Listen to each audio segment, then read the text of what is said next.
Good afternoon, everyone, and welcome back to the Israel Dialogues. It's a real pleasure to be with you all today.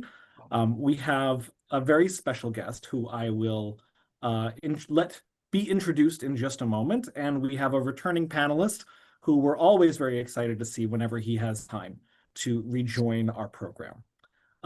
Just a few brief notes before we dive into this week's really interesting discussion that our guest today, Aaron, will be available on Sunday to meet and to purchase the book that he's going to be talking about today at Beth Tzedec, and that you can find the details both on Beth Tzedec's website and on our website. It's all over the place. And if you are really good, he'll even sign the copy of the book for you. So Gladly. if this is of interest to you, this does not have to be the only conversation in Toronto you hear about Zadie's band this weekend. You can, in fact, go and meet the author in person and get a copy of the book. And I really encourage you to take us up on that really exciting offer and hope that you have the opportunity to do so. The other thing that is worthy of mention is, of course, that there are two very important events happening the same day on December 3rd in just a few weeks. The first is the Munk debate, where our national Canadian debate will take place between on the two-state solution.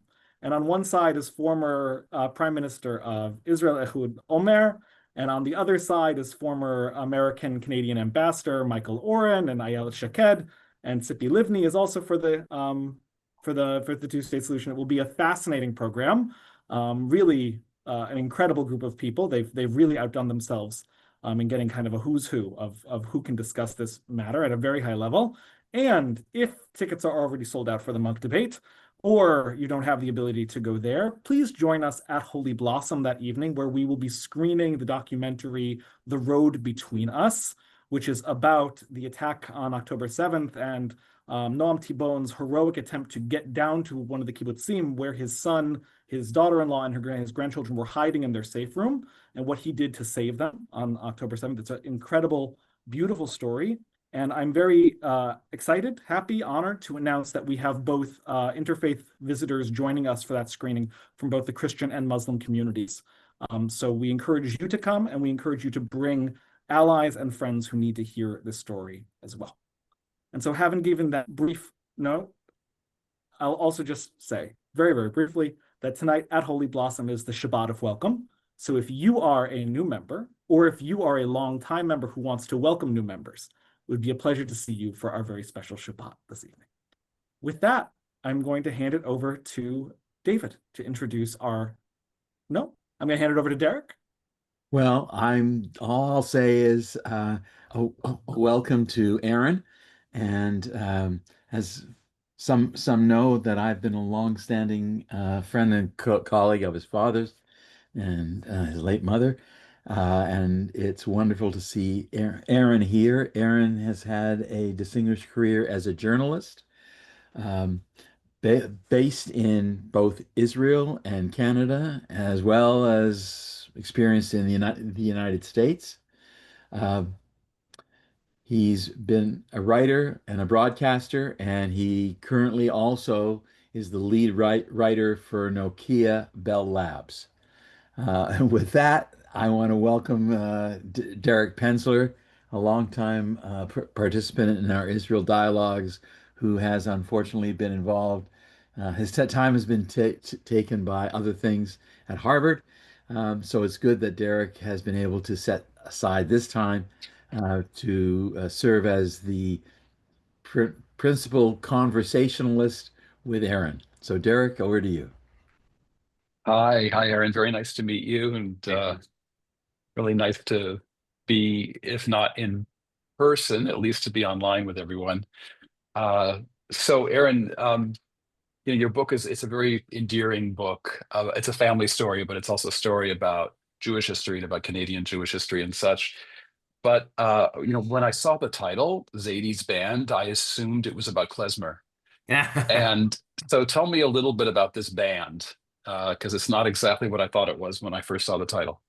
Well, I'll tell you because you mentioned my day job is at Nokia Bell Labs, and I'm sort of like in deal with a lot with writing about technology and artificial intelligence. And so if you do a search on AI about what Zadie's band's about. It talks about, this group of musicians in World War II. So it's good that we Right. know that it hallucinates. So I'm just bringing my day job into this. Don't trust Right. AI. The title Zadie's Band, I mean, for me, it basically obviously alludes to Band of Brothers, which is sort of like what I grew up upon thinking about World War II stories. And it sort of became something where, originally we thought about it was going to be Band of Zadies, but the truth is, most of the guys in the book didn't make it to be Zadies. And so it became Zadie's Band because these are the people who were around my grandfather in World War II. And through them, I'm telling the story of the Jewish experience in World War II, and the Jewish Canadian one in particular. And this is really basically just a chance to go back and fulfill something that I wanted to do my whole life, which was the driving mission throughout this whole process. And that was find out what happened to my grandfather in World War II. That was the mission. And along the way, it went in a lot of different directions. And that's why I feel like the book is kind of organically about a lot of different things, but essentially it circles around my grandfather, his story, and all those connected to them that are very reflective of the time. Well, um, so with your grandfather, obviously you talked to him, Yep. and we'll talk about his reticence in just a second, but you talked to him. But like you said, a lot of the people who you write about in this book died tragically during the war. So what kind of sources were you able to use to recover? Because you recover many life stories in the book, particularly the crew of that ill-fated Dakota that crashed and killed so many of the members of that band. So what kind of sources did you use to retell their stories? Well, it's difficult. I mean, at some point, this story comes 70 years after the thing it happened. So there are not a lot of live witnesses to it. There are not a lot of people who Hmm. could give direct testimony. Those who Hmm. were, I tracked them down and I got them, and that's part of the narrative as well, getting to the last voices of this generation because now they truly, really are no longer. And I guess the motivation for this was because throughout my long career at the Associated Press, I was a correspondent in Jerusalem for 15 years between 2005 and 2020. And my main professional goal there was to own the Holocaust beat. I basically interviewed dozens, if not hundreds, of Holocaust survivors. And that was sort of like a personal mission for me to get down those stories before they were no longer around to tell it themselves. And so that was how I sort of the segue into this. And at some point, I realized, I know so much about all these people. I've interviewed so many people. I've had the pleasure, really, sort of the honor of being able to document these stories before they disappeared. And I knew nothing about my own grandfather. And so at some point, I just said, you know what? The World War II veterans are by definition even older than the Holocaust survivors because they had to be of military age. And they are really, really shrinking away. And what I discovered was something that I think is really not told, and that is the other story of World War II, because we associated just with Holocaust, and I know that I did. But there is this other story of the 1.5 million Jewish soldiers who served in World War II, among the 250,000 who died. And when we talk about deaths in World War II, we in natural association is with concentration camps and death camps. These are soldiers who died in battle. And I was not well aware of that. And as I'm going on this book tour and talking to people, so many are not aware of that. Hmm. And so for me, it really all started with, I even call it like a childish fascination with my grandfather seeing his picture, his wedding picture in uniform, always wanting to know what it was that happened with him, and just digging and seeing where I got to. And, I read what I could, I interviewed who I could, I found people who helped me along that journey, and it's all sort of documented in the book. Hmm. Um, it's interesting, you say that the experience of Jews in North America and Canada in particular, as soldiers in World War II has been neglected because of the trauma of the Holocaust and the scale of the Holocaust. It's just interesting to think about it because you could probably give me the numbers for Canada, but in the US, 14 million Americans were mobilized in World War II. So every family had someone who was mobilized. And it was just impossible to live in the United States, and I'd assume in Canada too, after the war, and not have that experience, whatever it was, be a really important part of your life. And so, why do you think it is that this has not been part of the Jewish story? And what signs do you see? Because I think there have been some attempts recently to change that image of the Canadian Jew or the North American Jew as a soldier, and not only as a victim. Well, there's a lot to unpack there. First of all, you mentioned the American contributions. So, of those 1.5 million Jewish soldiers, 550,000 of them were American. They were the largest Hmm. force. You had about Yeah. 500,000 in the Soviet Red Army, and the Hmm. rest were from elsewhere in the world, including the Canadians, who were about 17,000. So, the Yeah. numbers are just the statistics, but they represent something much larger than that. And that is, we talked about that Jews were overrepresented. 17,000 Canadian Jews made up 10% of at that time or 170,000 Jews in Canada, period. We're talking about the overall population. If you take into Mm. consideration men of military age, you're talking about 40%, and that's much higher than it was in other people. So it's a Hmm. Canadian experience, it's an American experience, it's a British, Australian, it's everywhere. It means that every single battle in World War II, every single front, whether it's Europe or Africa or the Pacific, there were Jews there. And so the first thing is just to tell that story, to acknowledge that it is. And yeah, World War II looms large in our collective memory. I grew up on it. I've been fascinated with it my whole life, reading books, watching movies, thinking, writing about it, and that's why I say like this is sort of it's an intellectual book, but it's also an emotional book because it's something where I was like, my grandfather is going to be my guide through this. Maybe he won't want to Yeah. be, but if it's not him, it'll be somebody else through him. And as I discover in the book, I think I made a reference at some point, like I never thought he was going to be the Great Gatsby, but he can be the narrator. He's the one who will introduce me to the characters. And I'm very grateful for the fact that he did. And through him, I managed to discover really extraordinary stories, and also ordinary stories, which in many ways were far more reflective and really get to the gist of it because Yeah. I don't want to, I want to demystify it in a way too. I mean, as somebody who grew up in the US and Canada. I was born in Boston. I know you're at Harvard, but most of my life in Israel. It all sort of came together, especially in these last 2 years, about how, despite stereotypes, these or the others, war and military has been part of Jewish life for a very long time. I am not a very militant type, but I belong to a family of 5 generation of Hellers who've been serving in wars over the last century. And that's just the reality that I feel needs to be Yeah. protected.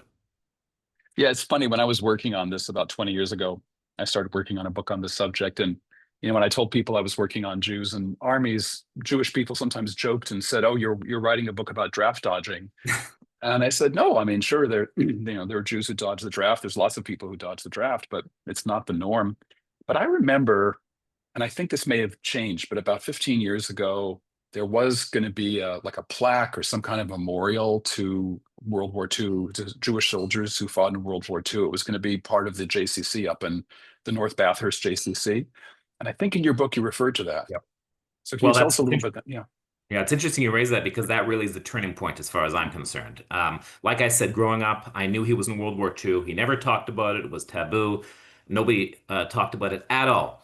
And then fast forward 65 years to 2011, and they Hmm. established this memorial that you mentioned in front of the JCC Prosterman Center in Bathurst in Toronto.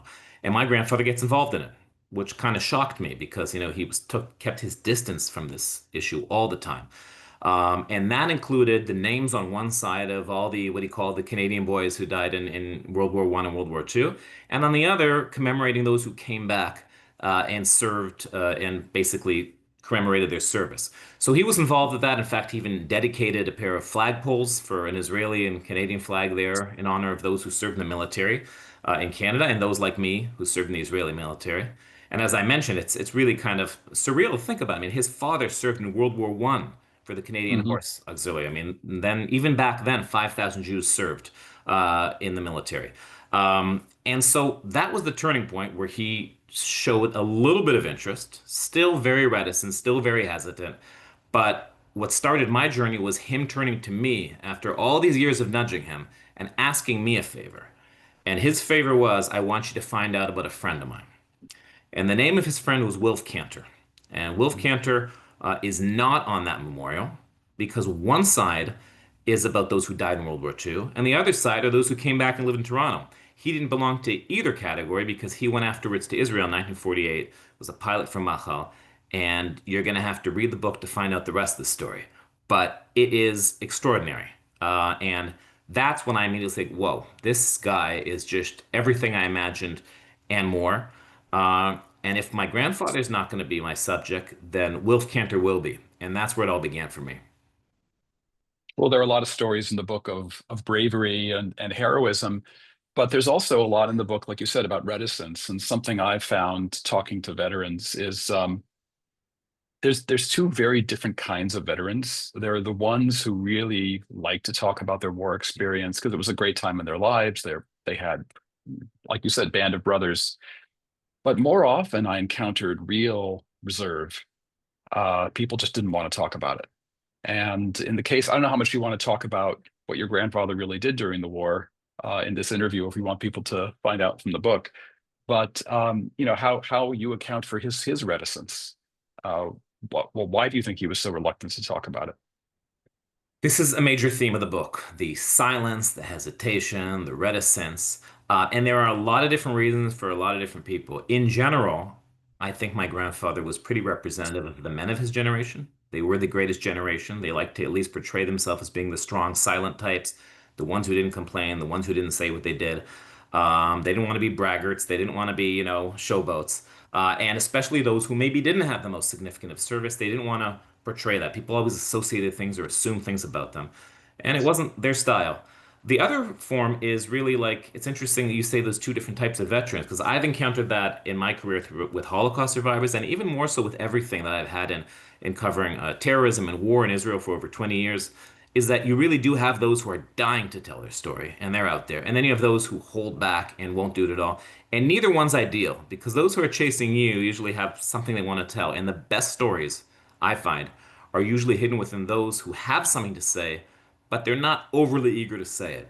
And so that was the assumption I had about my grandfather. I didn't know where it was going to lead, but the fact that he was so cagey, the fact that he was so mysterious about it, it sparked my curiosity.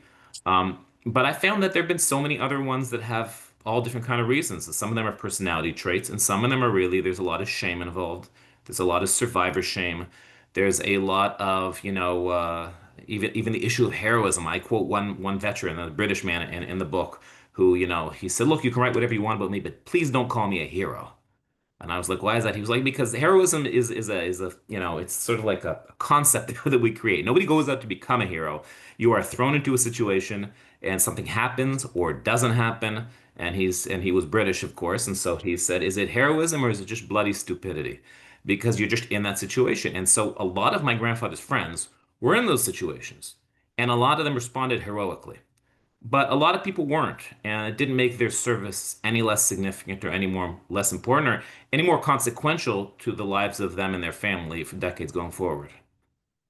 Yeah, well, there are people who, I've seen this talking with veterans from World War II, Korea, Vietnam. I mean, there are people who did things that outside of war would be considered, capital offenses.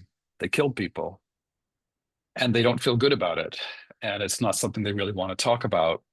But getting back to the notion of the band, Zadie's band, the Band of Brothers, one thing that I've seen a lot talking to veterans is when they're in the field, when they're fighting, they're not really thinking of God and country. They're not thinking of, I mean, they're thinking of their families at home, but they're thinking about their fellow soldiers.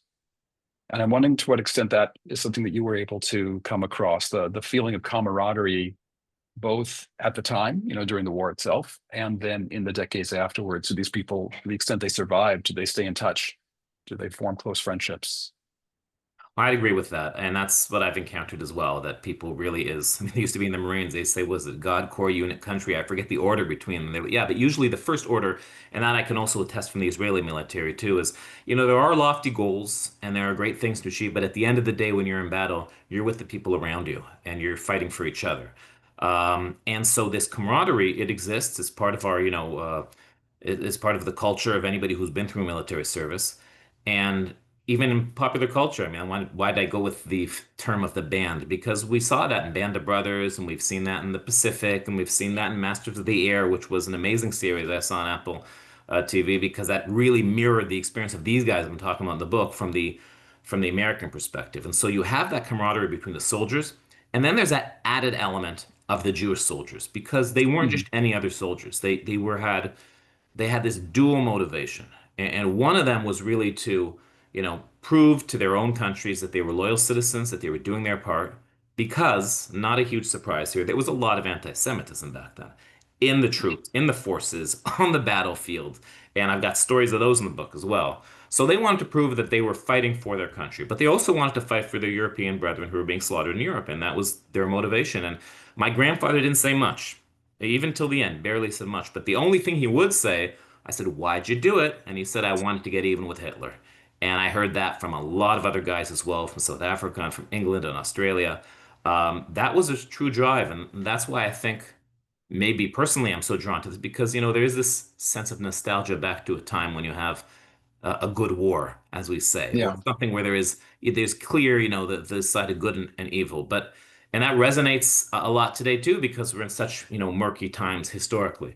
But yes, World War II was awful and it was brutal and it was horrific from all ways around. And another stat there, I mean, like 85 million people were killed, all over the place. So there's nothing good about it, but there was a noble cause. And I think that that's something that we really cling to because we owe them a great debt for creating the post-World War II world order that we all benefit from since then, and which is kind of under threat today, but that's another conversation. No, it is very scary that the post-World War II order did ensure some stability. And, in retrospect, we realize just how valuable it was. So you mentioned a couple of specific reasons that Jews would have, to fight. It's not just that they got drafted, everybody got drafted, but there were Jews who served for reasons above and beyond getting drafted. Like you said, they had something to prove. They wanted to fight against Hitler, and they wanted to prove themselves, and they wanted to prove that Jews had real value. Do you think that the people you talk to who survived the war, that they got what they wanted? That is, they defeated Hitler. Yeah. But did they get the respect that they deserved? Because you mentioned anti-Semitism in the military, and it's never clear to me, if someone's determined to be an anti-Semite, you can be the greatest war hero in the world, and they're going to find a way to rationalize it away. I'll just say there's a joke that I used to hear. This is a joke from World War I, actually, about a Jewish military hospital, and it has no patients, during the war, except finally a guy comes in with a broken foot. And it's because he was a war journalist and he dropped his typewriter on his foot. And that was, so these kinds of anti-Semitic jokes were all over the place. But the people you talk to, about whom you wrote the book, do you get the feeling that they came out of the war feeling, good about what they'd done and feeling that Jews were getting the respect that they deserved? Yes and no. I mean, look, this sort of really resonates today because anti-Semitism is a scourge that goes back 3,000 years and it's not going away anytime soon. And there's always going to be people who have an irrational hatred of Jews. And that's why I think that, if anything, the message from this book is really for us to remember in these times that we need to stand strong and have moral clarity for who we are and what we are and stand up for ourselves and not. But having said that, there is a spectrum to all these different things. And there's a bunch of stories, like my grandfather said, even when he was a kid, like, that his best friend was an anti-Semite and didn't even know it because it was just the way that people spoke back then. This was the times of the Christie Pitts riots in Toronto. This was when you had basically quotas and Jews couldn't be in hospitals and they couldn't be in golf clubs and all these things. That was just sort of like par for the course. So obviously we're in a better place than that, and especially after World War II and the whole, what I talk about, this golden era of 70 years we've enjoyed since then until now, when it's being shaken quite a bit, both in Israel and overseas. But yeah, I mean, a lot of them, it did prove to them. I mean, I have a bunch of stories there in the book. My grandfather was in the Air Force, and that was particularly a very Jewish service. But it was far worse in the Army, and it was far worse in the Navy. The Navy was the worst. That was just someplace that was inherently anti-Semitic. There were very few Jews there. And one of the guys who I talked to about that service, I mean, how did he have to prove himself? He had to punch out the biggest anti-Semite he could find, and then that he was part of the crew. Why were there a lot of Jews in the Air Force? The Jews in the Air Force is an interesting story because there's a lot of different versions. And again, my grandfather, when you read the book, you'll pick up a lot of his character. Everything is sort of like with the tongue in cheek and a bit of a joke and a cynical kind of a side. He sort of told a version of that joke you just mentioned, that, he in basic training, he dropped the rifle on his foot and they said, "This isn't for you, go to the Air Force." Now, I don't believe that story, but that's sort of like the sentiment, which was like, you know what? You Jews are smart. You girls, you want to have a nice bed to sleep in, and so you go to the Air Force. That's why the Jews maybe were motivated, because they didn't want to be in the the trenches, perhaps. Mhm. Why was the Air Force motivated? There is a prevailing sentiment, which you could call it anti-Semitism or philo-Semitism in some cases. Mhm. They thought the Jews were smart, and they figured the Jews were good at math, and they would know where they were going, so they'd be navigators. That's why they're disproportionately navigators. Now, my grandfather, he said he was not good at math, like his friend, but they thought he was. So they said, you would be a Right. navigator. But he also said that there was anti-Semitism in the sense that they didn't want Jews to be pilots. And Really? so the pilots were like, that's sort of like the waspy job, but not entirely because Wilf Cantor was a pilot, and we know Rosie Rosenthal in American and in the Bloody 100th was a pilot. So there were Jewish pilots, but they were disproportionately navigators. And a lot of that had to do with that stereotype assumption. They said, well, you Hmm. Jews, you wandering Jews, you'll know how to get us where we need to go, you know. Wow, I thought we didn't have a sense of direction. That's why Google Maps exists. So, did to get to the Air Force, did you have to have a certain level of education? In different positions. The thing about the Air Force was, I mean, and that's another thing my grandfather alludes to, is when you say Air Force, people associate pilot. They just say, oh, you're a pilot, so Yeah. you're one of those flyboys. The pilots are a small minority of Air Force service. There's a lot of other jobs. There's navigators, and there's air crews, and there's bombardiers, and there's ground crews, and there's all these different things. So, not all. For pilots, there was, but for the rest, no, there were a lot of grunts in the Air Force too. Yeah, well, ground crew.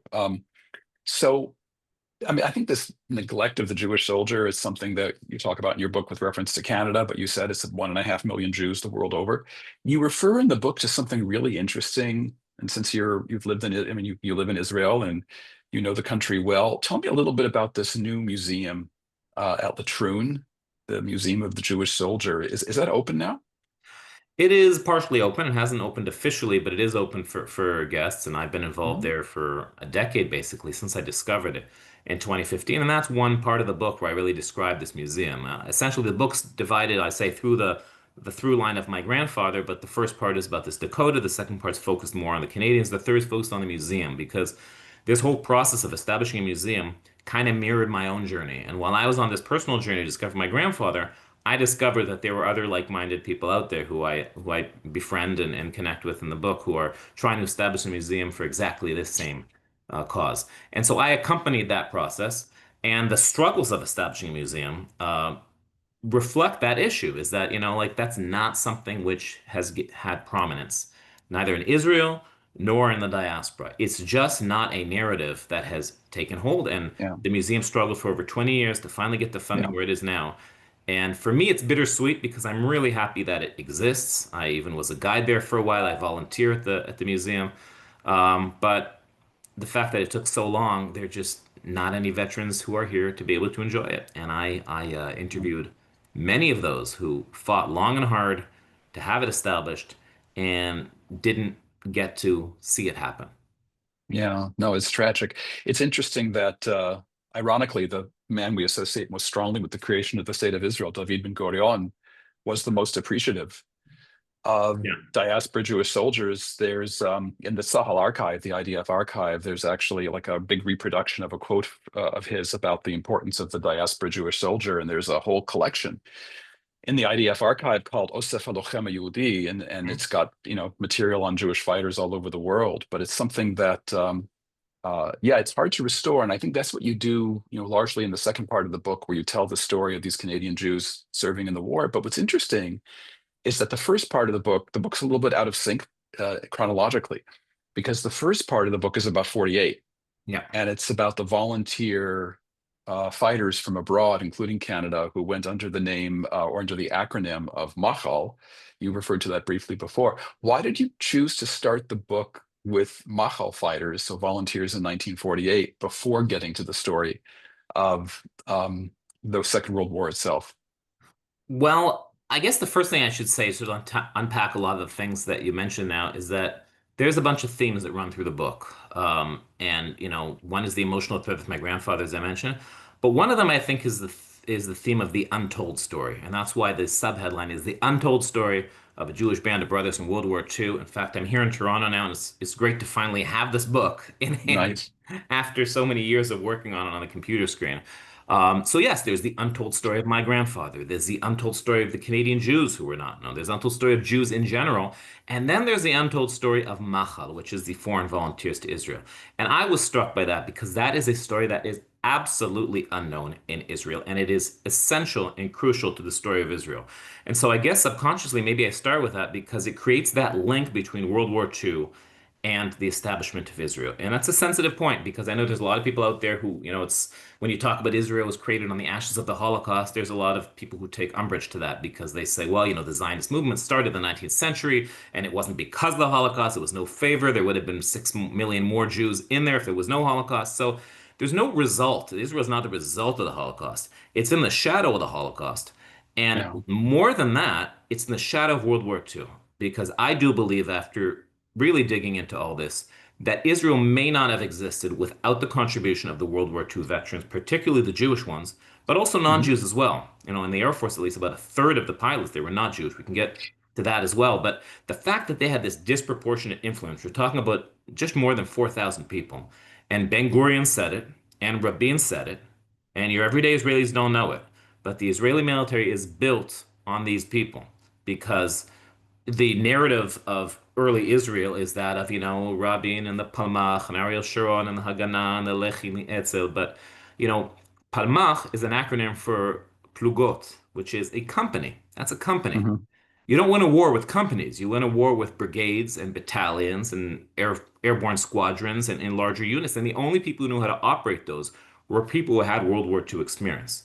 People like Mickey Marcus, who was the first Israeli general who Ben Gurion recruited and did the Burma Road, and people like in Canada, Sidney Shulamson, who was their top ace in World War II, and Ben Dunkelman, who you might know from in Toronto, they know him from Tip Top Tailors. They don't know that he was Right. the commander of Chativa Sheva, the first armored corps who liberated northern Israel. So these are the guys who basically taught the Israelis how to fight and how to Mhm. build units. And there's a lot of different reasons why they're unknown. Part of it is that in Israel they weren't seen as saviors. These people who came were seen either as potential immigrants, and so many of them did stay over there. And there's Yeah. so many funny stories about that too. I mean, the first admiral of the Israeli Navy, the one who was the first commander of the Navy, was a guy named Paul Schulman from New York. He fought in the Pacific. But people in Israel don't know the name Paul Schulman. They know the Hebrew name he took on afterwards because he stayed in Israel. So those people were immersed into the citizenry. Those who went back home afterwards, they were of less concern. They weren't part of the story. And the people who went home, there wasn't much known about them in the US and Canada either, because what they did in the war was kind of illegal. I say kind of Mhm. because sometimes it was, sometimes it wasn't. They didn't really know, but they knew that they were in danger of having their citizenship perhaps revoked if they were found to have fought for another country. And so that and other reasons that we mentioned before about people not talking that much, and these were not the most reflective guys in the world, it sort of just disappeared. And so I felt very strongly about being able to, get this story out there so people understand what we're built on, that we're on the shoulders of these people who not only won the war and saved the world, but are very responsible for the establishment of Israel as well. Yeah, no, absolutely. In all kinds of ways. Radio technicians, aircraft. What was his name? Sam Klausner, who made a career as a brilliant sociologist at the University of Pennsylvania. He was a mechanic, Yep, airplane mechanic during the 1948 war, and other things as well. And I mean, you tell that story in a very touching and dramatic way about a transport craft, a Dakota, which I think is the same as a DC-3. it is the same. As a civilian, I actually flew in a DC-3 once when I was a child. Shows you how old I am. It's not So that it's just, comfortable, is it? oh, it was awful. I Yeah, remember I I know. actually I got sick. It I is a still remember. clunky. They don't have them anymore. They went out of service in 2001, the last one, but those were, Yeah, somebody referred to them as clunky hunks of garbage in the air or something like that. They were not yeah. good aircrafts. Well, I remember flying it in 1966. It was a Yeah. short-term flight, a short flight in Mexico, and my tummy didn't feel very well. But these people, they flew. It's not just that these planes were clunky. They weren't necessarily well maintained. And you tell this just incredibly tragic story about a Dakota that crashes, and then you trace the lives, the brief lives, all too brief lives of a bunch of people who were in that plane. And again, is it that you were able to reconstruct their lives through these interviews that you did decades later with those who had known them? Is that how you put together their Yeah. stories? Because it's so moving. Yeah. Well, I mean, I really resonated with that story. Like I said, I feel like what meant so much to me about this book was that it sort of like evolved organically because how did I get to that? And I don't want to give too much away about the play and Yeah. all the people in it because they were just extraordinary human beings, all of them. And one, I got to it through the connection from my grandfather because the pilot of that plane was a close friend of my grandfather's. And so that's how I started telling his story and I started digging up his relationship with my grandfather, either by things I just found around the house or things my grandfather told me or research that I did or reaching out to their descendants. And I have to say, it's very touching actually. I'm in Toronto right now because as Rabbi Kay mentioned, we have the launch on Sunday, and I had events this week. The great nephew of the pilot is here from Texas, and he's visited for the launch of the book, and it's been really emotional meeting him. And also the great nephew of the navigator on that flight here lives in Toronto. Mhm. And he's been at the events as well, and so it's really connected me with these families as well, and for them, giving them the respect that they have long been overdue. So the trigger was really the pilot who had a relationship with my grandfather, and then the others they basically, in time, I found out they made out like a palette of early Israel. They were Canadians, they were British, they were local immigrants, some were Jewish, some were not. It sort of made up sort of like a really good picture of Machal and these guys and the various motivations that brought them to Israel to do what they did and to sacrifice so much. And there's a lot of reasons behind that, and I get into all that. But the fact that they did it is really just something that you can't take for granted. I mean, these are people who did not Yeah. necessarily have a link to Israel, Jewish or not. And they came here and they fought for his establishment. And as I give other examples, they literally saved Israel. I mean, especially in the Oh, Air yeah. Force. Air Force, Yeah. particularly, there is no Air Force without these men. So let's just probe a little bit more, though, about why people who, again, they don't have to sign up for this. This is not, they're not getting drafted. And there's two kinds of people who I'm really fascinated with. One is you mentioned Gentiles and non-Jews. Like, why would a non-Jew go and volunteer to fight for Israel? And the other thing is, let's say you've been through World War II. I mean, you've been through 3, 4 years or whatever of really difficult military service, and you're finally home and you have a chance to build, go to university, make a life. And then it's 1948 and you wind up fighting again. So, what would motivate these kinds of people to volunteer? Well, we'll start with the non-Jews first, because the Jews you think oh, maybe the similar reasons to, World War II. They want to get even with Hitler, so they wanted to help Israel out. The non-Jews is more of a mystery because a third of these Air Force pilots were non-Jews. Why would they Yeah. come to Israel? Some of them it was religious conviction. They were devout Mm. Christians. They believed in the cause. Some of them were just good people who wanted to do the right thing and were driven by that.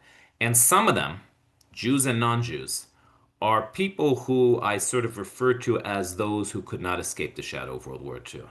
And we know this from a lot of different stories. I mean, this is those who got through World War II, that was the height of their life. I mean, Hmm. almost all of them.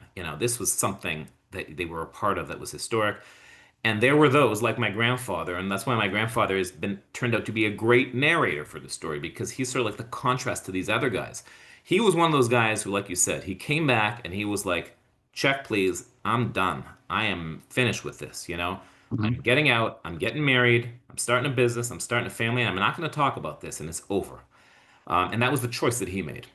And there were others who made different choices, or those who I dare to sort of speculate didn't really have a choice because they were shocked. They were PTSD, shell shocked, whatever it is that you want to call them.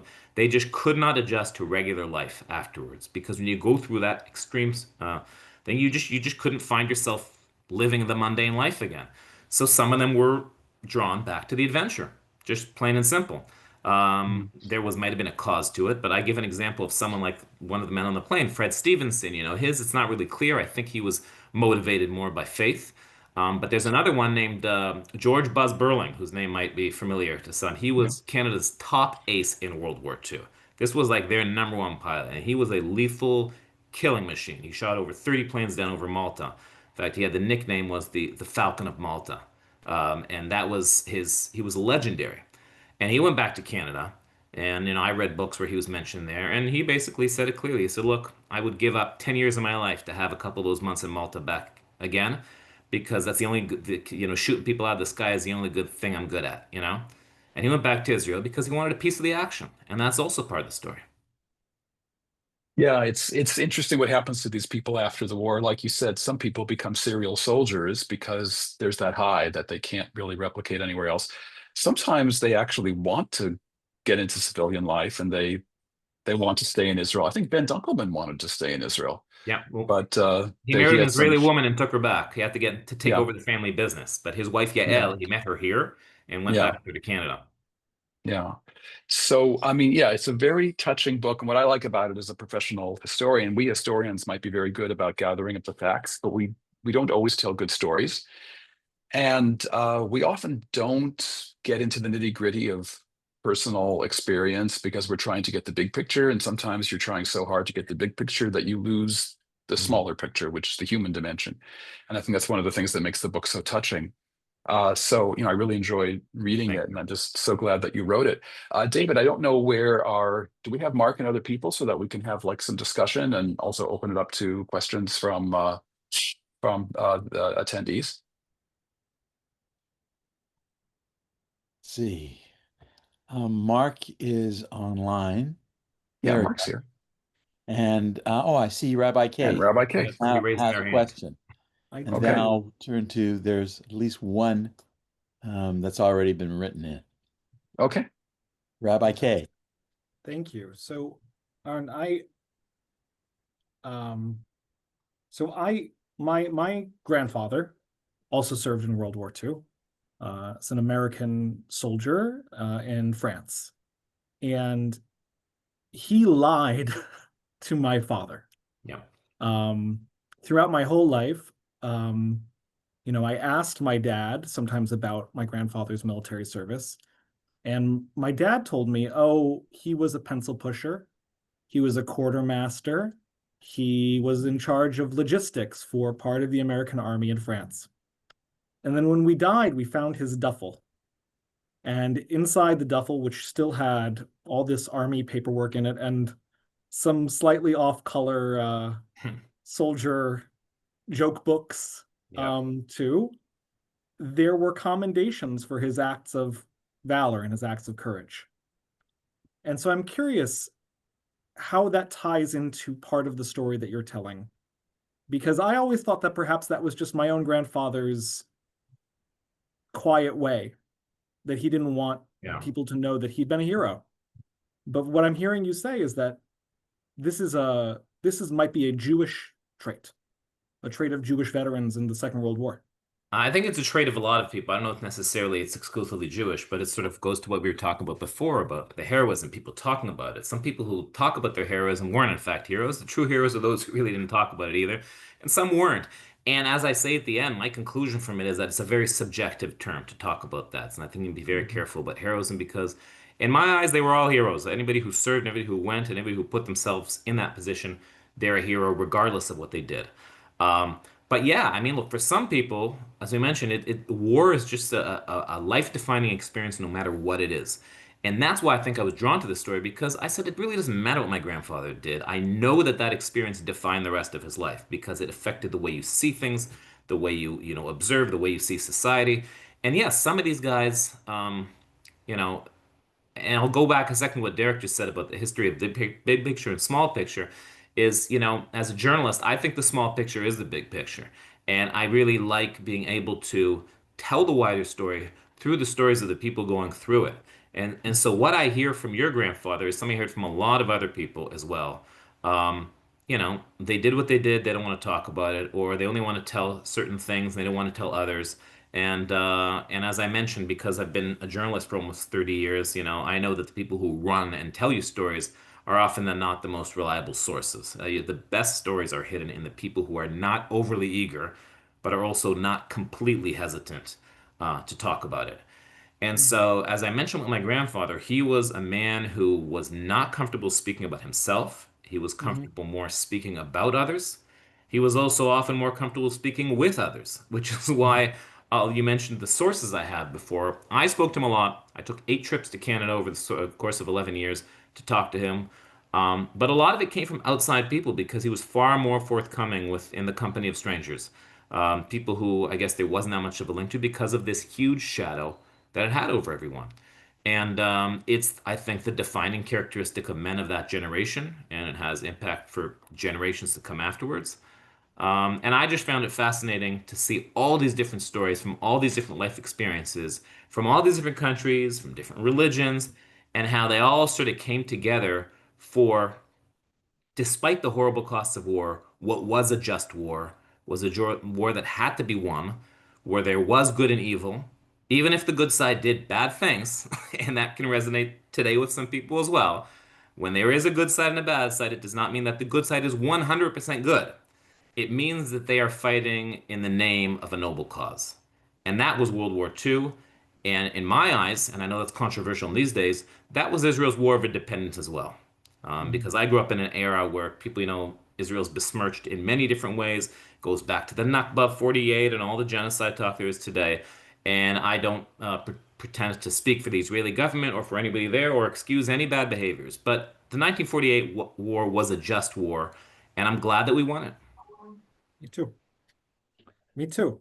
I have a follow-up question for you, which is not on that subject. It's on the perhaps once again, perhaps the difference between American anti-Semitism and Canadian anti-Semitism in the armed forces.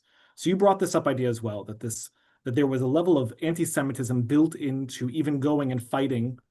There was a level of anti-Semitism that you were fighting against by going to the army or the Air Force. And then there was also a level of anti-Semitism once you got to the army and you got to the Air Force. And so once again, in my own family's history, my uncle went to the Air Force, and my grandfather, my great uncle went to the Air Force, my grandfather went to the Army, and they changed the family name. And one took one name, Cantor, and the other took the other name, Kay. And I'm curious, do you also see that story? Because here in Canada, one of the things I've noticed from the next generation is that the next generation of immigrants that came after the Second World War, they kept their names. No matter where they were from, they kept it 100%. But in America, we have a lot of stories about how either at Ellis Island, I think this is actually a bit of a Bubba Misa, but I'll leave it there. They changed their names, or when they went to the army. In this case, this is actually the story of my family again. They changed the original name to these more palatable names. So is that also part of the Canadian narrative, or is that just? Well, I'm guessing this is how you end up being Rabbi K, right? Yes, that is how I Rather than ended a up. cantor at the synagogue, right? That's Well, sort of, if I was Rabbi Cantor, that that would would have been be one thing. strange. They'd be Yeah, very but confusing. it would have been Um, Rabbi Kantrowitz if this had never happened. So Yes. Again, I think, and I can't get, I don't think I'm in a position to make distinctions between the American and Canadian experience necessarily. I just know that at that time, anti-Semitism was casual, in a way that, today, and I have to think about this more. What's worse? Because casual anti-Semitism, there was something about it which was less nefarious. Whereas, today, for example, anti-Semitism is couched under the guise of like social justice and being in the right cause. Um, my grandfather, he was just that generation. They called him a dirty Jew. I mean, that's just what he was. And some of those people later became his friends, and some didn't. These guys end up being their best friends. It's like the guy in the Navy told me too. Because if you prove that you were tough and you weren't just some pushover Jew. And I know this is a bit off topic too, but I've always been fascinated with that generation period. And when I was did my graduate work at Columbia, I wrote a lot also about the period back then and about how the boxers and mobsters. I mean, the Jews were tough. It was not this stereotype that we have of Jews today, and it's also not accurate too. I mean, one of the soldiers in World War II who was a war hero, his name was Barney Ross. He was a champion of the world boxer. He's in the museum in Latrun. So yes, these guys maybe had an extra chip on their shoulder because they had to prove they are no pushovers, and they will fight back. And it's that kind of moxie, I think, that eventually evolved into Israel. And, we see maybe muscular Judaism today more that's symbolized, which people have more of a problem with, necessarily. But yeah, anti-Semitism was just what it was. And unfortunately, I've got to the conclusion that it always was, it always will be. And there's always going to be people who have irrational hatred of Jews. And we, as Jews and Israelis, our job is just to remove all the rational reasons, because the irrational stuff we're not going to be able to change. But we can at least just do our best to stand strong on what we're doing, and then let the chips fall as they may, so to speak. So let me draw from a comment and quick question that has come in from a viewer. It's really about where you can get information. So this individual writes in saying that her father-in-law was a navigator for the Royal Canadian Air Force. He was from Peterborough. He Mhm. volunteered at age 21. He survived the war, but like others in your book, he never talked about it. And his name is on the war monument in Peterborough, but not necessarily anywhere else. Yeah. And she wants to know where else she may be able to find that kind of information. Okay. And Well, it's tricky. I will say this. The best way to find out all the information is to get the full military record of the person. Now, according to Canadian regulations, if you have a live veteran, you need a written approval to release their military file. That was the first step I did in 2011. I was like, okay, I'm interested. I'm going to file this thing. I'm going to do it. I made up the paperwork. I brought it to my grandfather. I slid it over the bridge table. Sign over here because he always like, oh, I can't remember. I don't know. I was like, listen, if you can't remember, then let's get the paperwork. No, he refused to, and he refused to till the end. I don't have his full military record. Now, when someone dies, that military record remains classified for 20 years. So if this is a service person who has been dead for more than 20 years, their information becomes open source, in which case you can appeal to the Libraries and the Archives Canada, get the full file. I got a partial redacted file through the Freedom of Information Act, but that gave me enough to fill out what I needed. For my great grandfather, by the way, I have a full 176 page thing because he passed away in 1955, so that's public record now. So that's as far as public stuff. And then if you're going to look for, your own, there's Ancestry, there's the Ontario Jewish Archives, there's stuff here that you can get through. I intentionally, I don't pretend to be a historian. I did my due research, but I sort of tried to get enough to tell the story, because the story itself, I think there's enough out there to be able to get a picture. Um, but this is also something that I've encountered a lot, when I was writing about Holocaust survivors too, in the Bad Arolsen Archive in Germany.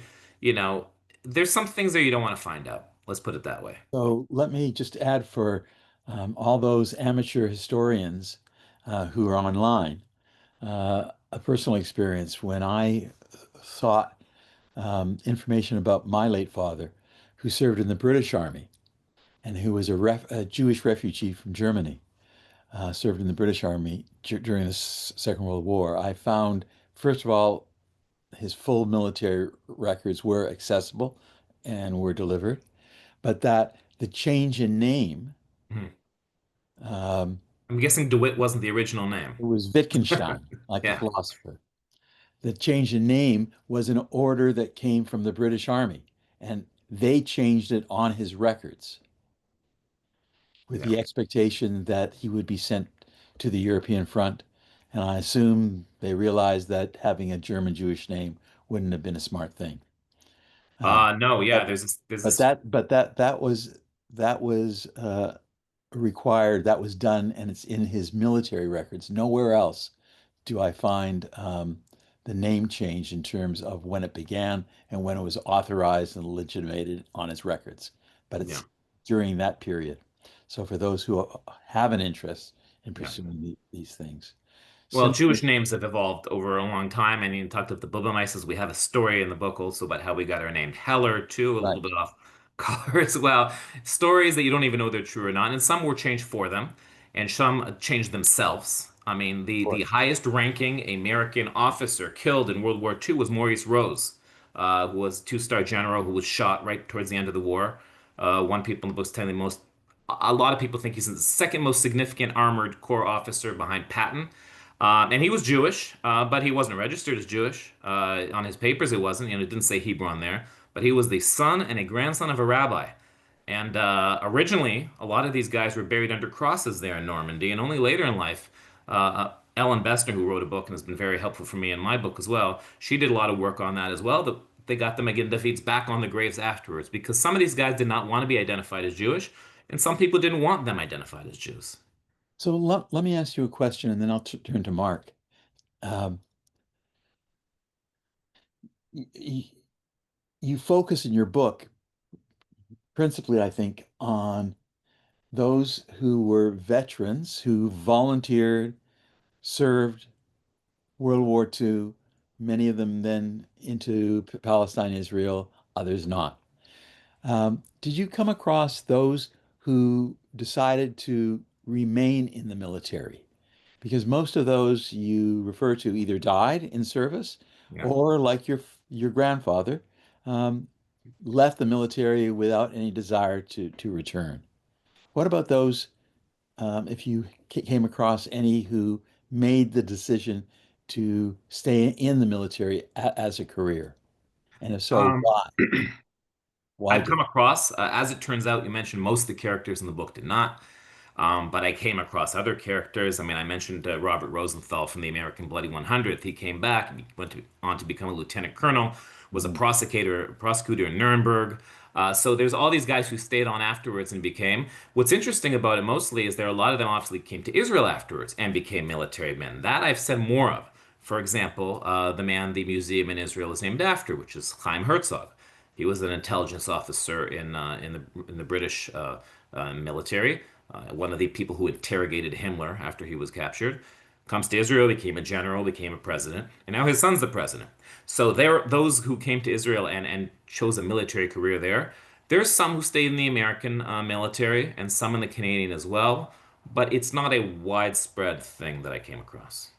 Hey, Mark, do you have? Thank you, Aaron, for this really interesting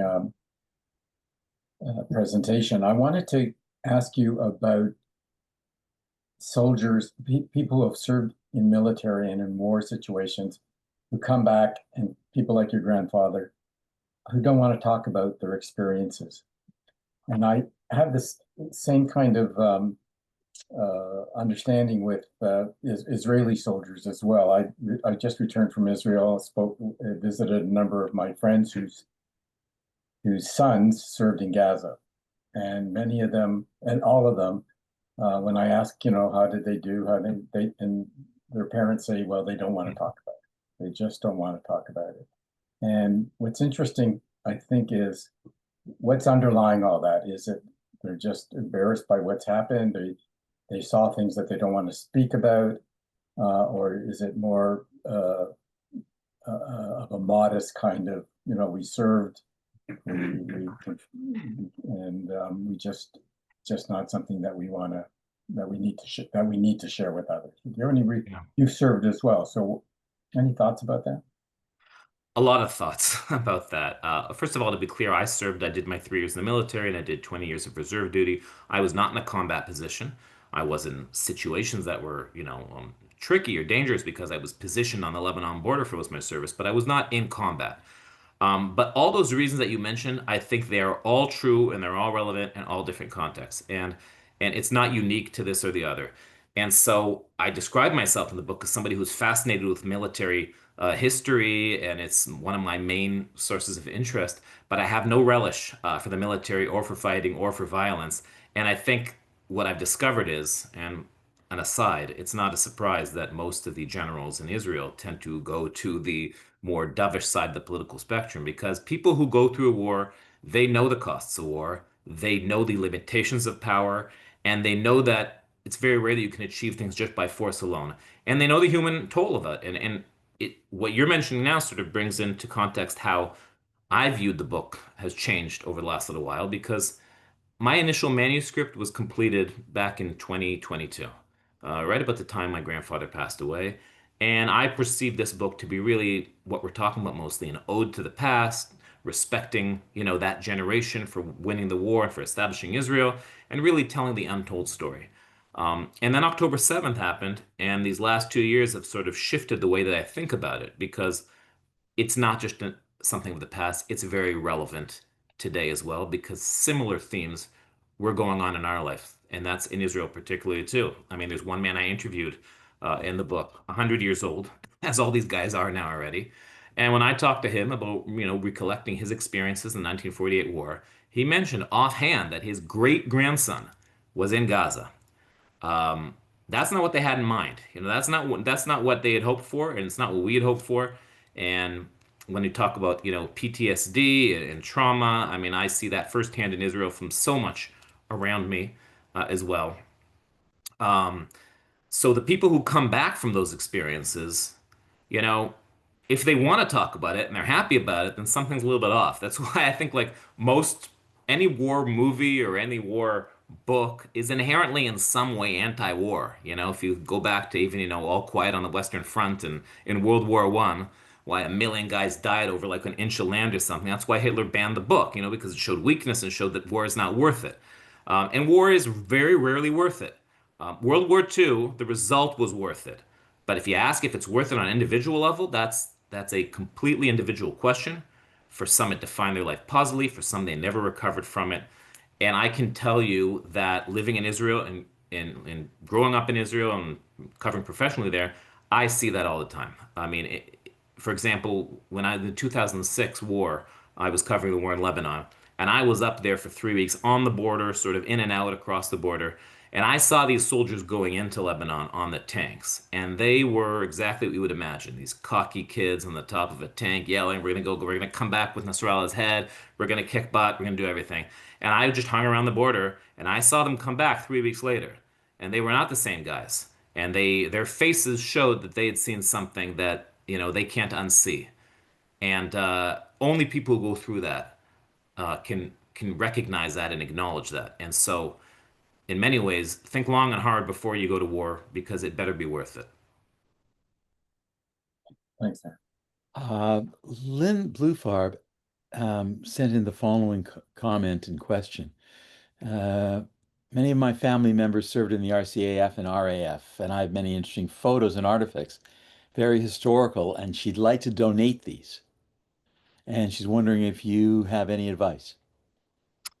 Um, If it's about Jewish soldiers, then there's the museum in Israel that I mentioned. I mean, it's mostly a digital modern museum that doesn't have that many artifacts, but I've helped one of a friend of mine actually, whose great uncle was in the 101st Airborne. They contributed his uniform, so they have it there.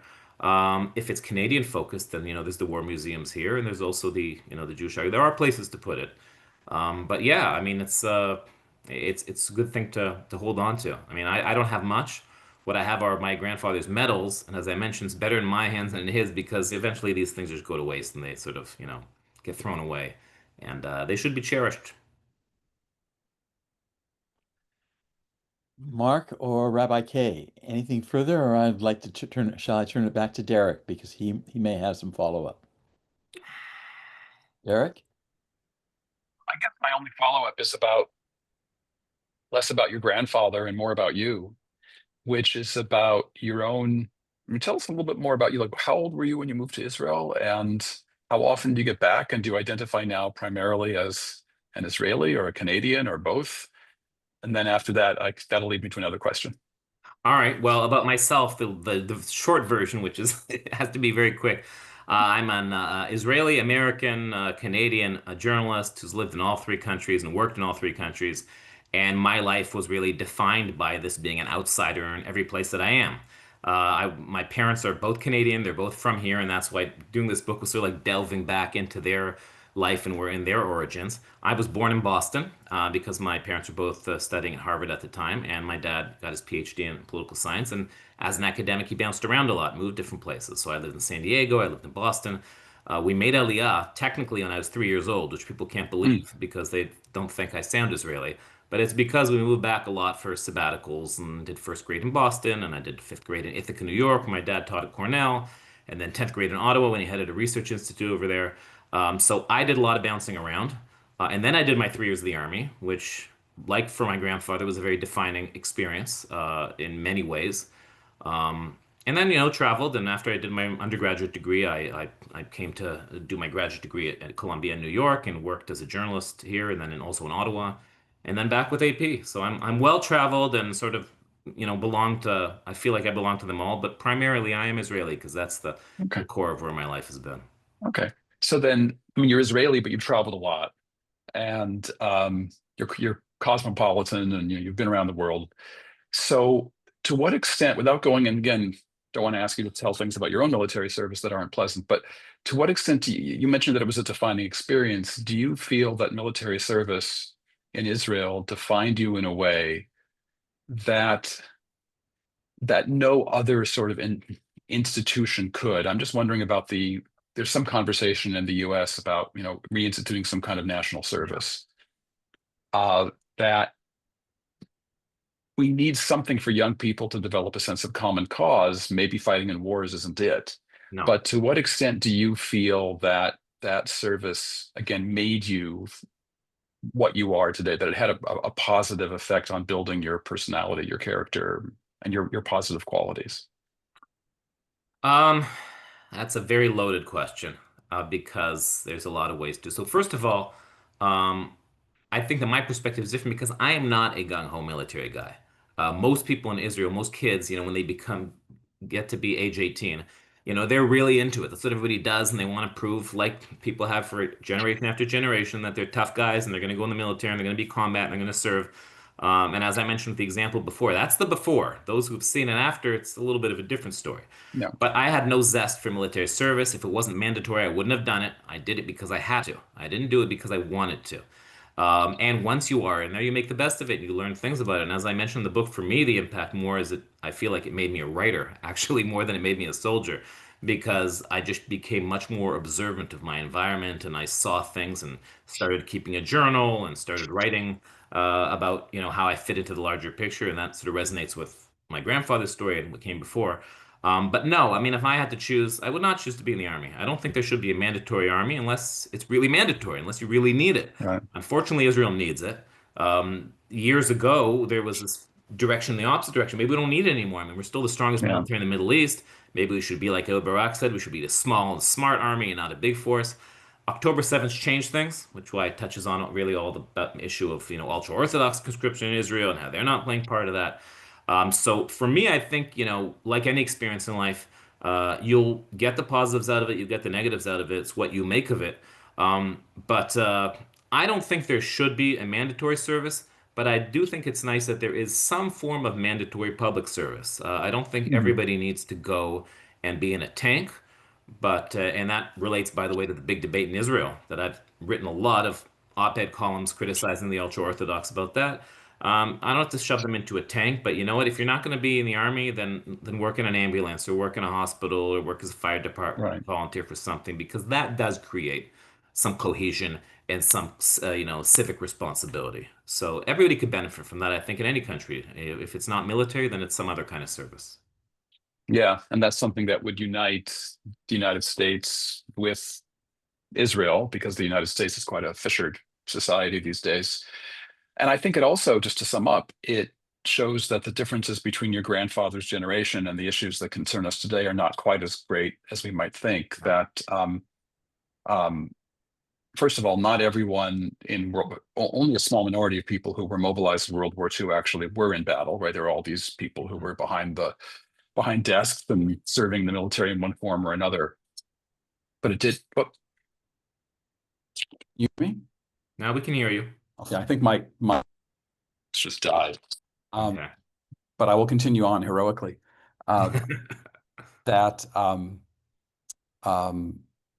This issue about the purpose of military service, it does go beyond fighting in a war. There are these larger issues about national unity and about national service, but what you write about in the book, of course, is the most extreme form. When Jews were fighting, and you're right, they were fighting to defeat Hitler, they were fighting to prove themselves as Jews, but I just want to make a final point. They were also fighting as Canadians, Yep. and the American Jews were fighting as Americans. And they were fighting for their country. It doesn't mean that they were heroes. It doesn't mean that they volunteered, because a lot of them were drafted. But they fought with certainly at least the same level of devotion as non-Jews, if not more. And I just think that's very important to keep in mind, given ongoing accusations against Jews of dual loyalty, which is something that has haunted Jews, I think, throughout modern history. And that Canadian Jews did great service to their country, and American Jews as well. And I'm sorry, as you said, I'm sorry that has gotten forgotten, and I'm glad that your book will help restore that, because it's a very important part of our history.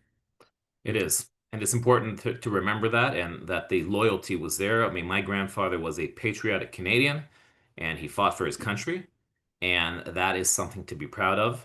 And and I think that, the Jewish experience in that way is unique. It was similar to everyone else's, but there was that extra added benefit that made you feel like, you were involved in something very just. And I mean, there's a nostalgia for that too, in a way, even though it's, I'm not nostalgic for war, but I am nostalgic for people knowing what's right and what's wrong, and what, something needs to be done and you just do it.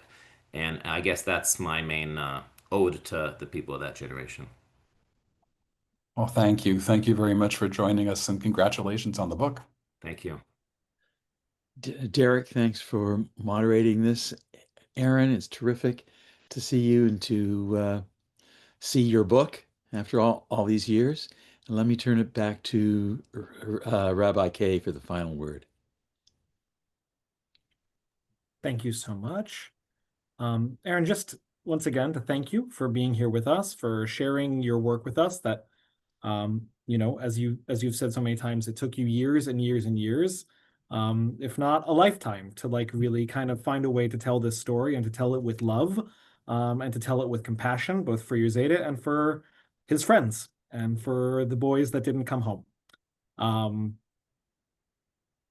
You have a heck of an interviewer on Sunday afternoon. So Sunday afternoon at Bet Tzedek, you and Rav Baruch Friedman Cole, will get into this a little bit more.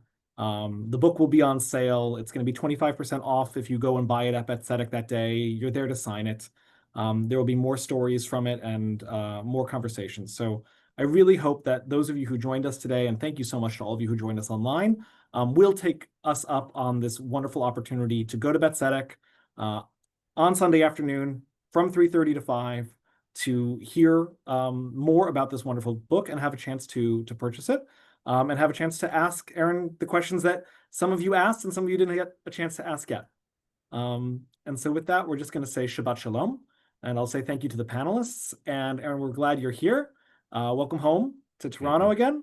I hear that you are going out with some friends of mine here at the congregation that are lifelong friends of yours. So I can't wait. I'm glad you're getting to both do the book tour and to like reacquaint yourself with your friends that have been part of your life for a long time. So with that, we're going to say thank you very much and Thank you. Have a great time. See you soon.